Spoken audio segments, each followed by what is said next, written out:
We're live. We are live. Live. All right. Here we go. All right, man. We're doing a special live edition of the People's L Pod. I know we Yeah. had We've been talking said about on our it said on our recent episode with Logan there that was after a live show, but there was no live show. There No. actually is one now. So, follow us on Twitter. You see the little thing down there at the People's L Pod, and we're here on the Flex Network. We're just gonna give some random wrestling thoughts, man, about what's been going on the last couple of weeks. Yeah, we've been interview heavy. We haven't really just been able to talk just wrestling. Before we get into it though, I have to do this real quick. It's a little chilly in this room. My head's a little cold, so I just gotta real quick. I can only imagine what this is gonna be. Oh my goodness. All right, that's better. That's a lot better. It's a Rams beanie there. I don't know if you guys can see it. My favorite team, Lawrence's adopted favorite team for the rest of the playoffs. Have your moment, dude. This is your moment. Like when we very first talked to Matt Beck, him and I were both dissing the Matt Stafford signing, and he manned up and won the game. This is your moment to talk about Matthew Stafford. He beat the GOAT, Tom Brady. No one thought he could do it. I know I didn't. He never won a playoff game before, but that's because, like I've been saying, he's on the Lions. It's not his fault. He was on the Lions. That's true. I know I was texting you throughout the game, and I told you a collapse was coming. And the collapse was happening, but it did not fall down. So. Yeah, no, it definitely was happening. I was very scared for a lot of that game, and I don't think I actually watched the last, 3 minutes. I think I just listened to it. But... Did you just black out? It's like, what is going on? Yeah. I'm sure Cam Akers didn't watch those last couple minutes either. So. I don't think he should put a football down all week. He needs to be holding a football. It's like, you ever see the movie The Program? Darnell Jefferson everywhere he goes, man. He has to carry around the football. So, all right. Well, enough football talk. We got to talk about the other big event this coming weekend, which is the Royal Rumble. You win, you go on to WrestleMania. Do you want to talk men's or women's first? Let's talk the women's one, because there's been a lot of kind of news floating around for that one. Actually, I haven't seen a whole lot on the men's side kind of breaking, but I think the men's one's pretty easy to dissect. But as far as the women's side go, they obviously have had a ton of releases, and then on top of that, you add the fact that it's just got a lot of women out injured. Yeah. They had to call in the backups. I mean, they went Divas era, ECW era. They went everywhere. They got a current Impact Women's Champion. Yeah, I was going to say, they're reaching out to other companies.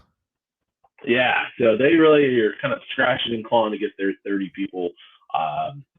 I believe that they've announced, I think it's like 21 women so far, like the Summer Rae, who a lot of people took issue with because they called her a legend, which, I mean, it's a WWE legend. It's not like a big doesn't mean much, but I feel like just a few, maybe short months ago, they could have filled 30 women easily. What happened? Yeah, and that's the thing. And they're not really looking to bring up NXT women either, from the sounds of it. But yeah, all those cuts, they did all those rounds of cuts. I think that's what really kind of affected their depth. Because if you look at it, and then Sasha's out injured, Bayley's out injured, Alexa Bliss, I don't know what her deal is. I mean, obviously we're going to talk about her. Asuka. Yeah, Bayley. So we'll see what happens there. But ultimately, I think there's really only 5 possible winners. Maybe 6. But actually, 6. Well, I was going to say 7. You can't count out Charlotte, but I'll give those that I got, and you tell me what you think is how this plays out. Okay. My first, I'm just going to do this alphabetically. Alexa Bliss, any chance that in this and wins this. I think she's in it. I could see maybe a Final Four, but no, I don't think she wins it. Okay. Asuka.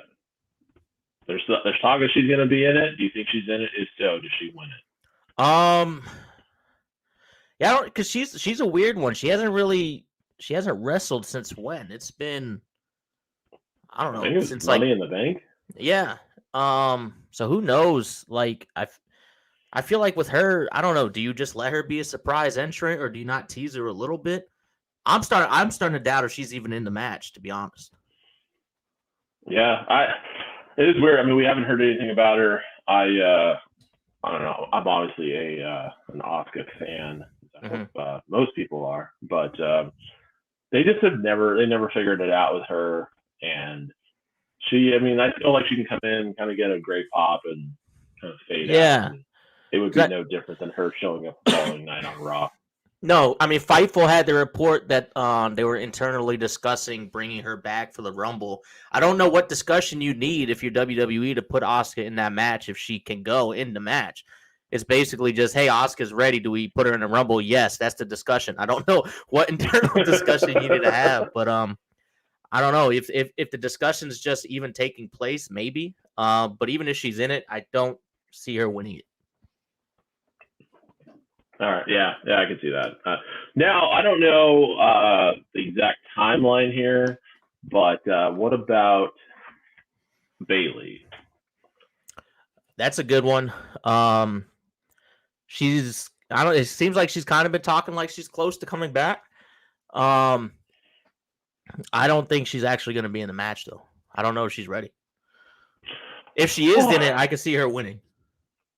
Well, that's the good thing about a Battle Royal, though. I mean, she could come out as 30, doesn't really have to do a lot of work.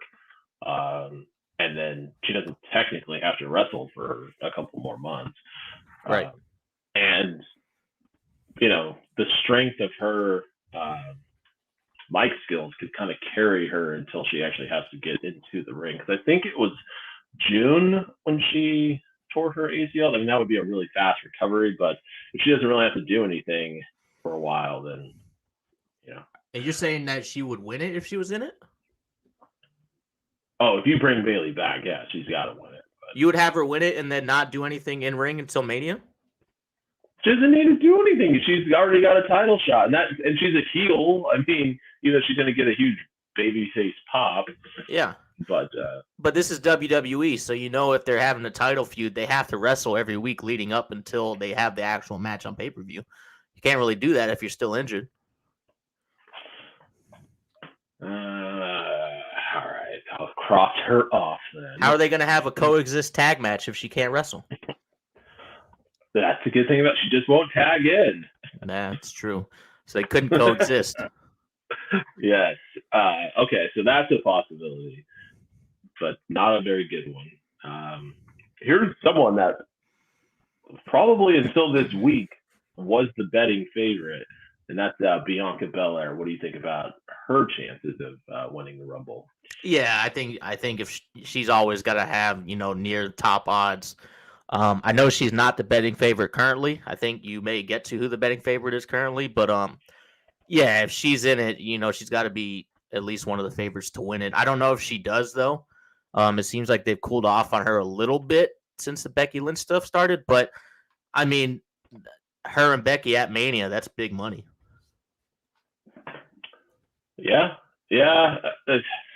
I would also, you could go with her and Charlotte too. You could. Yeah, I think that there's some meat on that bone because they kind of had that little tussle in NXT.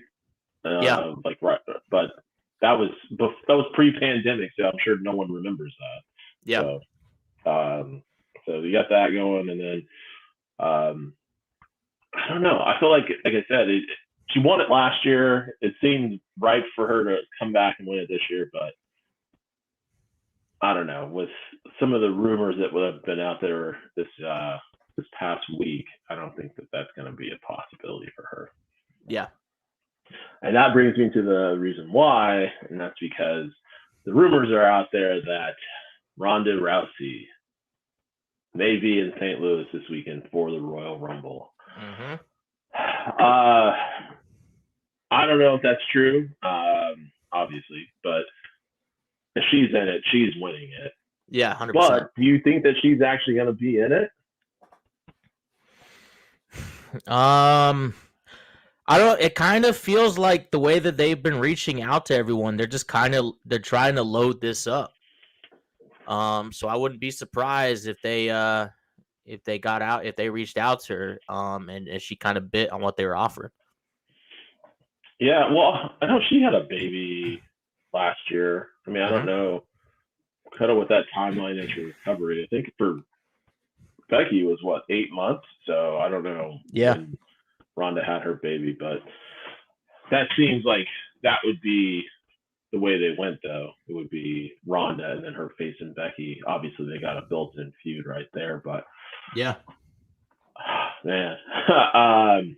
I mean, I guess Ronda would have to just really kind of lean into the hate because I mean, fans would not be happy. I mean, do you even think that she would get a huge pop when she came out? I don't know. You don't know. You don't think if her music hit, the crowd would be a little bit excited if she came out? I mean, it's been a while since her last kind of trashing all wrestling fans and hating all wrestling fan stuff. You think people might have moved on, or? I don't know, man. Wrestling fans, especially particularly when you're calling someone out, I feel like they're not gonna let it go. But it's hard to say. It's hard to say because that was 2019, so almost 3 years ago. I mean, we've had a whole pandemic since then. Yeah, that's true. That is Who true. knows? Yeah, I don't know. She might get a big reaction, but well, Matthew Burrell says that, or Burrell says that WWE fans always pop for stars. So I mean, he's right. He's right. Yeah, but okay. Outside of that pop, though, I mean, how do you build this feud? Is it just built up on how things went before? If she was feuding with who? Becky. I mean, Charlotte. You never know. I could see a scenario where Are you gonna replay of the triple threat? Oh my god. I don't know, but I could see a scenario where, Charlotte's in the ring, cleared everybody out, and then Ronda's music hits and they kind of set something up. Because they like to give Charlotte those matches at Mania anyways. So I can see that happening with Becky. Yeah, I don't know. Like, if you do Becky Ronda, Becky's de facto going to be the face, I feel like, after a few short weeks. Yeah. I mean, they've been trying. I mean, this heel run of Becky's hasn't really worked. No, it has not. And it just, I don't know. I think it is mostly the people they kind of put her in the ring with is why, but people still love her. I mean, so. Yeah. And my only other women's possibility I saw was, and I don't know the timeline on this injury situation, but Sasha Banks. Yeah, she's another one that if she happens to be in it, I think has to be, one of the favorites. But I kind of have a feeling like a dark horse. What do you think the odds are on like Alita wins the match? No. No? No. No shot, huh? No shot. I think you got a better shot of winning the women's rumble than Lita. That's one I'd be sprinkling maybe $10 on Alita winning the rumble. Just a shot in the dark. No. If there was some kind of shot in the dark, the only other person would maybe be Trish. Because they kind of talked about, they teased that Trish match with Charlotte at Evolution, and then it never ended up coming. So that would be the only other one I could see. Yeah, but it's going to be outside of Bianca. I feel like it has to be one of the big names, especially if you're building to a Mania feud. Because you can even do, because with the 2-night Mania, you can do, one women's title match, another women's title match, and then a Ronda match that doesn't even need a title involved. And you get 3 big women's matches out of that to cover, those 2 nights. But yeah, I don't know if I had to put money on it. It's just like, I don't know, maybe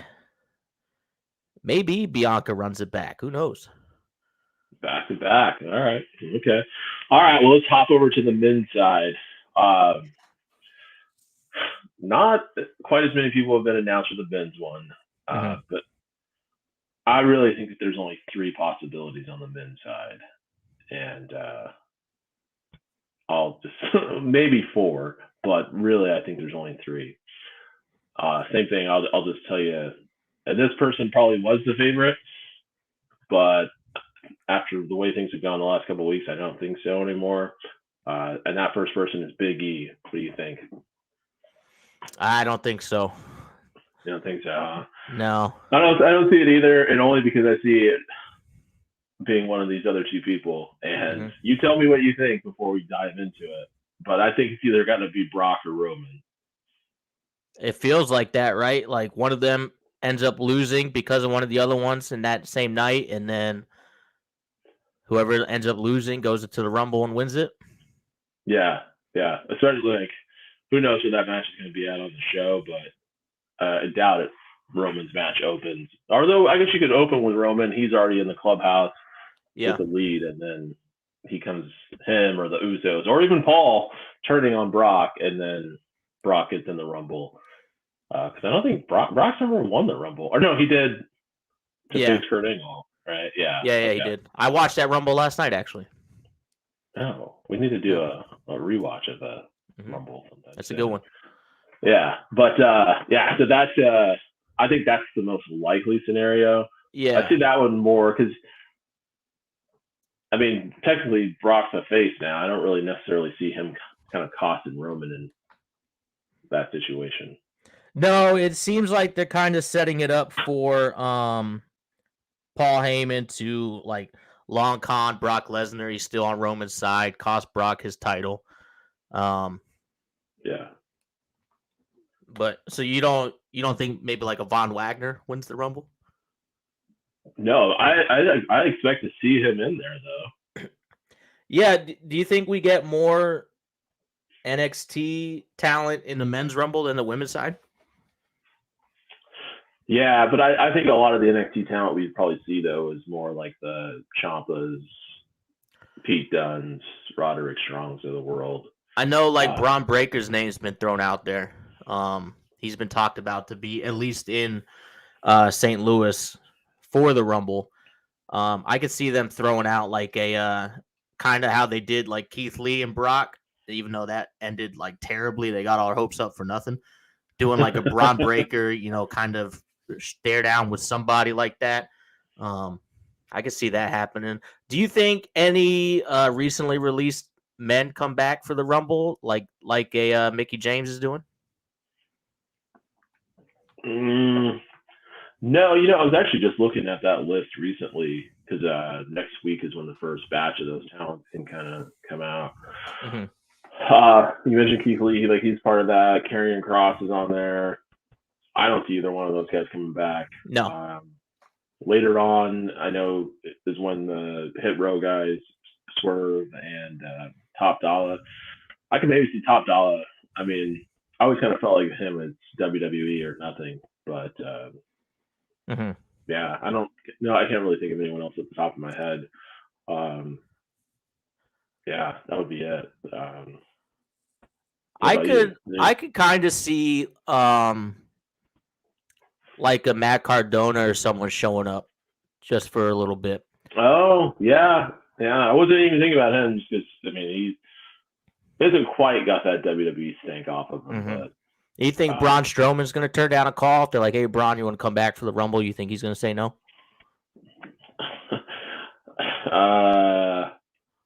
He should take it. It's out there for him. Yeah, but yeah, I don't really see that one either. I don't see Bray. No. I feel like I said, there's gonna be a lot of those NXT kind of guys that are out there filling in that match, and a lot of people like just I don't know, like we might actually see Veer. He might, they said send Veer. I mean, he's been coming for I don't know how long he's been coming. But he's been coming for a long time. When was that draft? Like September, I think. Yeah, he's been on his way. So The last time I remember seeing him was he got him in like Jinder and them getting chased out by Drew and his sword, and that's the last time I remember seeing Veer. And then but he's coming. Any word on Drew? I know he hurt his neck. Yeah, he's not going to be in the Rumble. Obviously, he's legitimately hurt. I think he's going to be out for a little bit longer, quite a bit longer, probably. That's rough. Okay, so obviously, like I said, we think it's either going to be Brock or Roman. Mm-hmm. What about a dark horse there? Maybe like a Triple H. He's good for a surprise win. I think outside of them, well, how about this? Let's do this. Let's do Final Four, and let's do this for the women too, and then winner. Okay. All right. So I think so. No, you want me to go first? No, all right. So I think on the men's side, I could see. I'm going to pair them up just because I think it's the same story either way you go. Brock / Roman, Big E, AJ Styles, Austin Theory. I like that you put Austin Theory in there. I think he's going to get a nice run in this Rumble. Mm-hmm. One person you did mention, I want to get your thoughts on this because he's going to be in my 4. So I'm going to go Brock, Theory, Kevin Owens, and Omos. Oh, there you go. Yeah. What do you think? Yeah. What do you think about him? Because he's got is he going to be like pushing Kane's record since they got rid of the Saudi Rumble? Yeah, he has to. Yeah, he has to. He is probably going to be the big elimination guy, and then he'll probably get eliminated by like the Brock or Roman person, or maybe even AJ, and they do AJ and Omos at Mania. But that's a good call. Yeah, that's kind of weird. That feud hasn't really materialized like I expected it to. Like they had like a match on Raw, and that was it. Like they're saving it. Kind of weird. Yeah, they're saving it. What about Riddle? What about him? He's a tag team specialist. No chance there. That's someone I saw a lot in, man. I don't know. They haven't flipped that switch. He's become an ass kicker. I think that they still got some money there. All right. Yeah. Okay. Well, on the women's side, who you got for your Final 4? So Final 4 women's side, I think you got to go Bianca, Charlotte, easy. Liv Morgan. And I'm going off the assumption that Ronda won't be in it. If she's in it, I'm putting her in there. And then Lita. I think Lita, Bianca, Charlotte, Liv. Yeah, I got Bianca and Charlotte in there for sure. I'm gonna say the boat. I'm gonna put Natalya in there.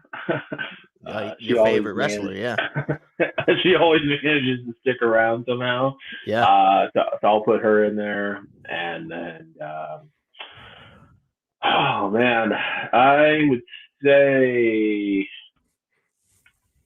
Alexa Bliss. I would say Alexa. Yeah, that's a good one. Yeah, I think that would be my 4, and then they kind of peel off, and I don't see the whole storyline of Charlotte winning and then picking her own opponent. I mean, they're just doing the Brock Lesnar story again. They just did this a few years ago. Yeah, they're not. Well, they like the way they like to book Charlotte. You never know. So. Yeah. So who do you have winning both of them? I'm gonna go with Bianca, assuming Ronda is not in there. Yep. Yeah.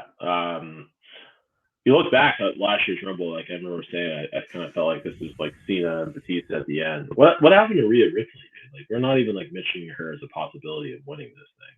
Well, she's doing that. She's feuding with Nikki Cross now. Nikki Ash. Yeah. Who's not really bad now, I guess. Yeah.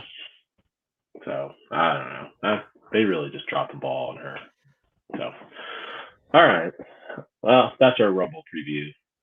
Who'd you have on the men's side? Either Brock or Roman. Brock. Yeah, I got Brock. Yeah. I could actually see AJ winning it, unless they're doing almost at WrestleMania. But one name we didn't even talk about. So I guess we didn't really run through the matches, but what about Bobby? Oh yeah, Bobby Lashley.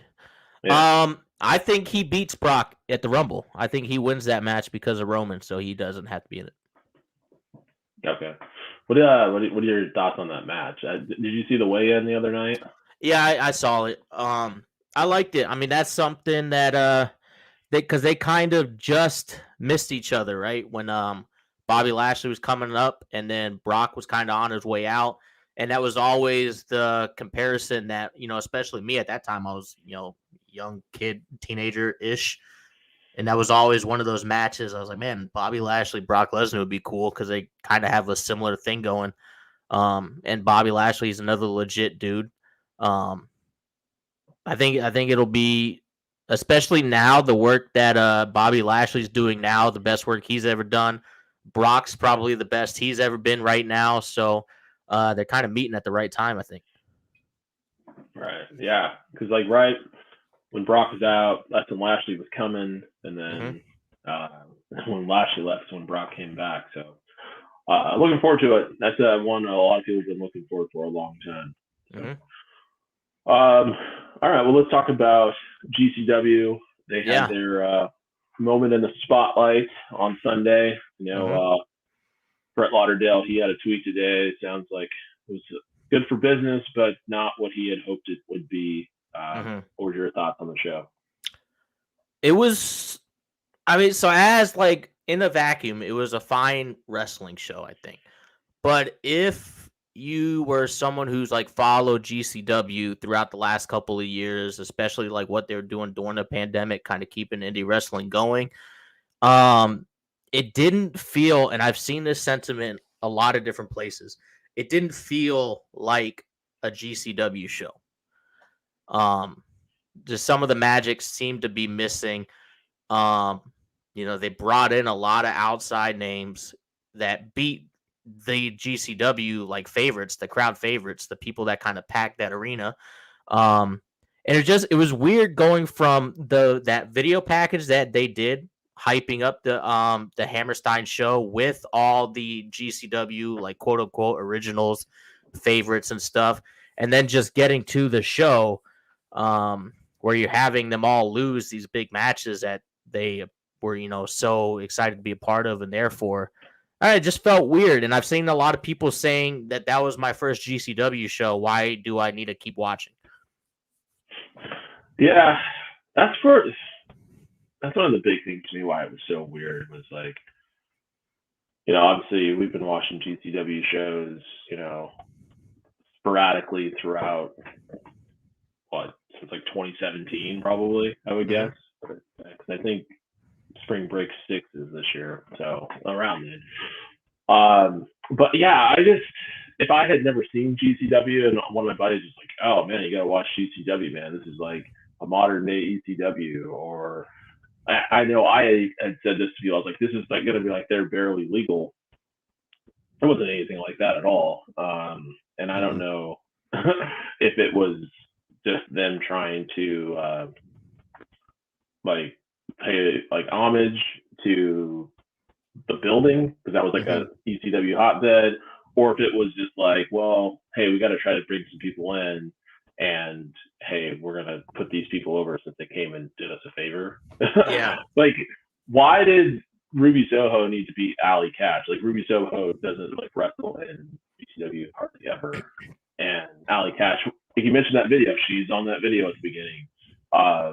You know, a lot of those people were injured, but like AJ Gray is the guy who was in that video. And well, granted, he fell off a ladder, but like, but like he didn't even have a match on there. Mance Warner was injured. He didn't have like Atticus Cogar didn't have a match on there. Yeah.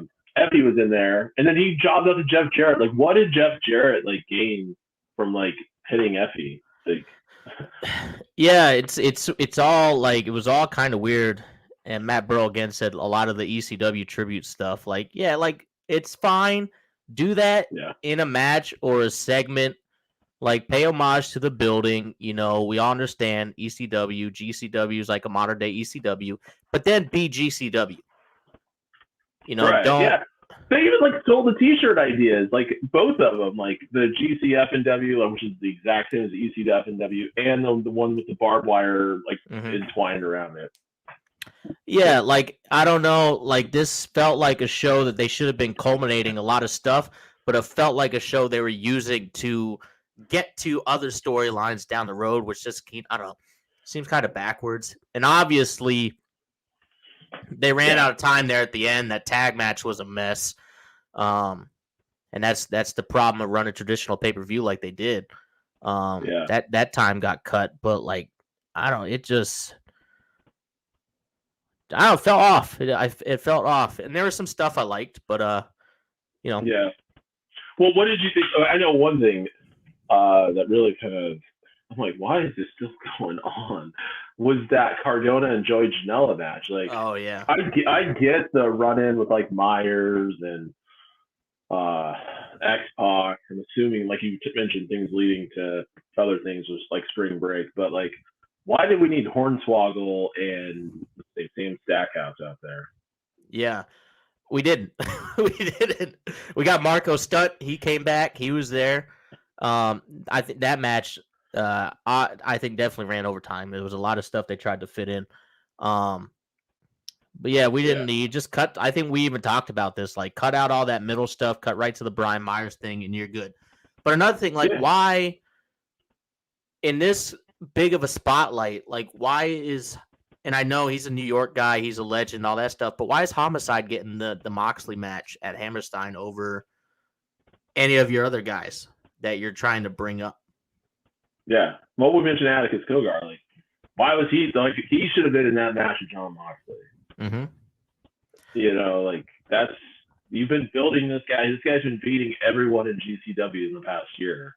Yeah. And he's supposed to be like this sick, violent, homicidal guy, and like nowhere to be seen. Yeah. Or even do so, like AJ Gray leading up, he was asking for like the Eddie Kingston match. That's what he wanted to have. Give him that match with Moxley. It's an easy story to tell. Kingston can't be there. Moxley and Kingston are, you know, supposed, you know, best friends, whatever, on TV. That's an easy, you know, slide Moxley in, slide AJ Gray in, give one of your guys that has been there at every show a big match on a big show. You had no problem beating your guys all night, so he can still lose the match. You can still have Moxley go over, but he still gets the shine of that match. Yeah, that's a good call. I didn't think about like AJ Gray's someone that would have actually got that match. That's a good call. I like that. That would have been a lot better. And yeah, it just didn't seem like they stayed true to themselves. You know, you see that a lot of times when places get this opportunity to maybe work with someone they wouldn't, you know, like kind of like when Impact and like AEW were wrestling together. It's like, yeah, if you're Impact, you got to take that exposure, but at the same time, like if AEW is beating all your talent, you're not getting anything from it. So yeah, what are your thoughts on the Nick Wayne controversy? Yeah, that's kind of weird. So for those of you that don't know, Nick Wayne, he's only 16, and apparently someone had, you know, gone on and ratted GCW out to the New York State Athletic Commission. That's pretty messed up. Like, I heard that it's not even like a real thing though. Like, that's not like a real actual rule that you can't compete. Like, if you're under. Well, the rule is if you're under 18, you can't compete in combat sports. But then further into their own regulations, they specifically say pro wrestling doesn't count as a combat sport. So, yeah, so that's messed up. Good on Joey Janela though. You know, he said, "Hey, you know, I'll make this right for you. You get anyone you want at spring break." Oh, and he asked for someone. Oh, and he's asking for Will Ospreay. So yeah, Will Ospreay gave us the okay. So hopefully that happens. I would love to see that. That'd be a hell of a trade off going from, you know, you're in a scramble match at Hammerstein, which is cool, or you know, you can wrestle one of the biggest names in wrestling going in at spring break. Like, yeah, exactly. It's someone that your ring style is very similar to that you probably have looked up to for the last couple of years. So yeah, some pretty nice compensation there. Yeah, I would definitely take that. Do you, like you mentioned, like things building up further down the road? Do you think we're going to get Myers and Cardona versus X-Pac and Janela at spring break? Well, we better. Like, what's the point of doing all that if we don't? I don't know. You might see it at LA Fights or something else in between. No, yeah, I think we have to go that route, unless Cardona does show up at the Rumble and Vince likes what he sees and signs him up full time again. But he's under contract though with Impact, so I don't know if that can happen. But yeah, I think that's the next logical step. So I missed this. Why was Gresham not on the show?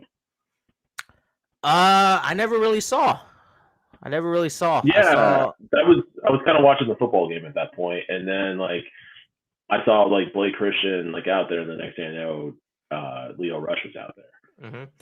Yeah, I never really saw the official answer. I don't know if it was like a safety protocol type thing or what.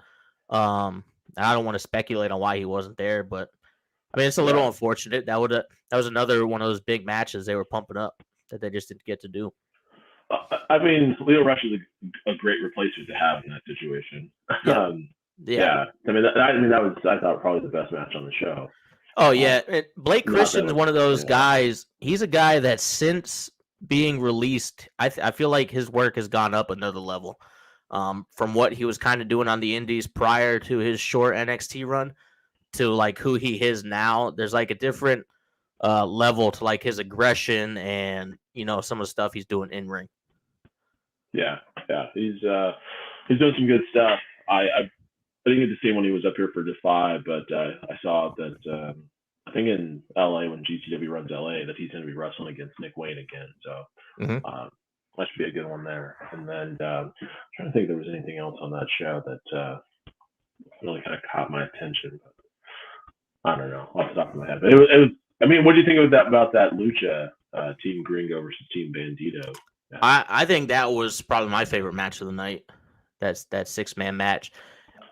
Gringo Loco, he's a guy I feel like for how good he is, and I think it's just by the nature of what he does in the ring. He's the base a lot of times for these guys in these matches. That guy is so good. Like like when they were doing the like the triple stack on your shoulders, I feel like you could put as many people as you wanted on his shoulders and no one would fall over. That guy is unreal the way he can catch space. That is really good. Yeah, no, he's a real talent, man. For whatever reason, he hasn't really quite blown up like you think he might, but he's doing some good things there. I know he does stuff in MLW as well. So it's I thought that match was pretty wild. That ladder match to open up, I guess PCO had said that it was cut for time. Like that was the first match of the show, and they're already cutting it for time. But I guess he said that he was going to have one of the craziest high spots of his career in that match, and it was cut. Really? So, they gave it to AJ Gray. I think AJ Gray just took it upon himself. Yeah. But so we'll see. I'm curious. I saw that like you mentioned that Brett Lauderdale tweet. Joey Janela said that they got like 8 shows in February coming up. And, yeah, they put that schedule out. Yeah, so I think things will be right to ship for them. And if they have a big spring break, I could see people kind of forgetting all about the missteps of what happened this past weekend. Yeah. So I would think, but we'll see. So, all right, well, we'll wrap it up there unless you got any other random wrestling thoughts. I know AEW Dynamite's on in the background here, and we could definitely talk about that. Your boy Cody, he lost his TNT title tonight. I mean, did he really have it? But no, just real quick, let's talk about so we just talked to Dale Springs, recorded that, who's going to be coming out next month to 5cc Wrestling Without a Cause. So you definitely want to catch that episode. That'll probably be out this weekend. I know we do got to get on a better like scheduled thing with like these live shows and a specific set time when stuff comes out, but we're also busy guys, so we try to fit it in when we can. What are your thoughts? What do you think though about what's going on with it, Without a Cause? Matt Beck taking over Flex Network, kind of moving in. I'm looking forward to seeing how it plays out. I had not been to a Flex show, but I know Matt's got a lot of passion for those shows, bringing a lot of talent. And Whack, I mean, they had a pretty good thing going, and it could definitely be improved. One thing I'm curious to see, I enjoy. I've been to the last. Well, I didn't go to the most recent Without a Cause show, but I had been to the 3 before that. All 3 good shows.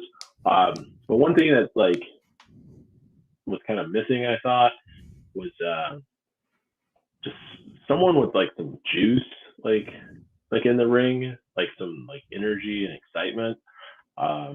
So I'm kind of curious to seeing what their kind of booking will be like going forward. You mean wrestler wise, or here's an example of what I mean. Where it's at, it's kind of quiet, a quiet environment, and I don't know if it's maybe because of how they booked it, but they brought in Alex Shelley, and Alex Shelley's a really good wrestler, but he doesn't necessarily wrestle a style that's going to get people kind of cheering and clapping and standing up on their feet, for instance. And so I think, just as an example, if they brought in someone like a Jack Cartwheel, he's cheaper, but I think that's going to get you more of people going, oh, holy shit. Yeah. I don't know. I hope that that's something that, if you're listening, Matt, that you kind of consider, because I just think that that's maybe something that's kind of missing, from the shows. But I know, at least with the talent that Matt had, on his side, when he was just doing the Flex Network shows, he kind of seemed to bring in more kind of, not high spot guys, but more guys that kind of worked a faster pace. Right. More conducive to getting a crowd into it. Yeah, interesting. Okay. That's just kind of my thoughts from what I've seen, and just kind of talking with some people that had been to shows as well. They were like, "Yeah, it's good, but it's you're just kind of sitting there." Yeah. Huh. Yeah. Well, like I said, the Flex, they're now involved with WAC. We're kind of involved with the Flex Network, so we'll kind of see what comes of that partnership, and kind of take it from there. Take it as we go. Yeah, like I said, I think that'll be a good element if Matt's able to kind of bring that over and translate that to Without a Cause. Yeah. All right. Well, obviously you see the Twitter info. Follow us there. Everywhere podcasts are available. Just type it in, People's L Pod. Like Logan said, we'll try to get on a better schedule. We've got some really good interviews. We just talked to Dale Springs. That'll be coming out here soon. We had Logan Price from 5cc. I heard they had a banger of a show. We had Liza Hall. Hopefully, she had some travel issues. Wasn't able to make it to Terminus. I did watch that Terminus show, though. That was good, man. Good stuff there. So I know they got another show coming up. I think February 24th. They've announced some big names for that. Yeah, they have. Yeah, so that should be, if their run is monthly, I think that'll be a good alternative for people. So. I was thinking, speaking of Terminus, I think ROH should just adopt that and kind of go with that in that direction. I know we're kind of talking what does Ring of Honor do when they come back? I think you go in that direction. Yeah, that's actually not a bad idea. Because they really kind of leaned into that style during the pandemic when they were doing that pure tournament. I think that would be a really good idea. Yeah. If our Terminus actually just became ROH, I think that'd be kind of cool. So also on that show, Invictus Cash, he was in a 4-way. That was in that. It was him and Daniel Garcia were the last 2 guys. He's getting better, man. He's getting better. I'd be real curious to see kind of where he's at a year from now. Yeah. He's kind of left the area. He's more down in that Georgia, Atlanta, right? Yeah. Yeah, we were talking about the South. I think he's working a different style down there, and one that's probably maybe a little bit better for him. And he's getting there. Yeah. No. Yeah, I agree. Yeah. So, there we go. Subscribe on YouTube. We're trying to get the YouTube going too. Follow us on Twitter. We'll be doing more stuff on here. Yes. Yeah. Anywhere podcasts are available. And we'll catch you next time on the People's L Pod.